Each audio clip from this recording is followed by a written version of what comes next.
নমস্কার বন্ধুরা, আশা করি আপনারা ভালোই আছেন, আমরাও ভালো আছি। আমাদের আজকে রাত্রে রান্না হচ্ছে পটলের দোরমা। এই যে পটলগুলোকে ভিতর থেকে সব চামচ দিয়ে সব কী যেন পটলের কী যেন ওগুলা বীজগুলো সব বের করে নিয়েছে।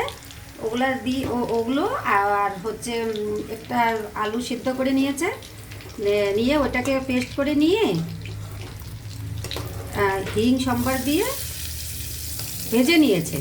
তারপর মিক্সিতে পেস্ট করে নিয়ে এই পটলের ভিতরে ঢুকিয়েছিল মানে ঢুকাবে। তারপরে হচ্ছে এখানে জিরা শুকনো লঙ্কা ফোড়ন দেবে, ফোড়ন দিয়ে এই পটলের দোরমাটা বানাবে। আর মশলার মধ্যে থাকবে এখানে এখানে পেস্ট করে নিয়েছে আদা, কাঁচা লঙ্কা আর টমেটো, আর জিরের গুঁড়ো অল্প পরিমাণে দেবে। আসলে রান্নাটা আজকে আমার বৌমা করছে।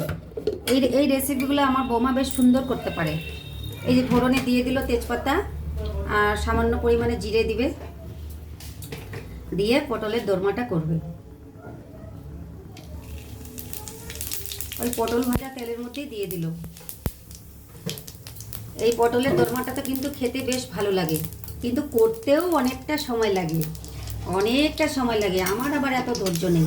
এগুলো কাজ আমার বৌমা বেশ সুন্দর করে করে, ধীরে ধীরে করে, তো বেশ সুন্দর করে করে।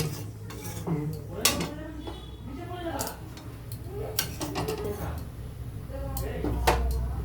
এই মশলাটা এখন দিয়ে দিবে।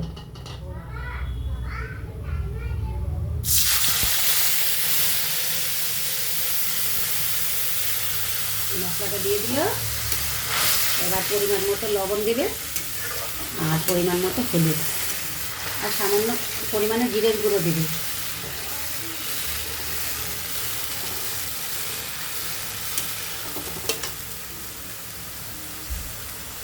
আজকে আমাদের নিরামিষ রান্না হচ্ছে পটলের দোরমা।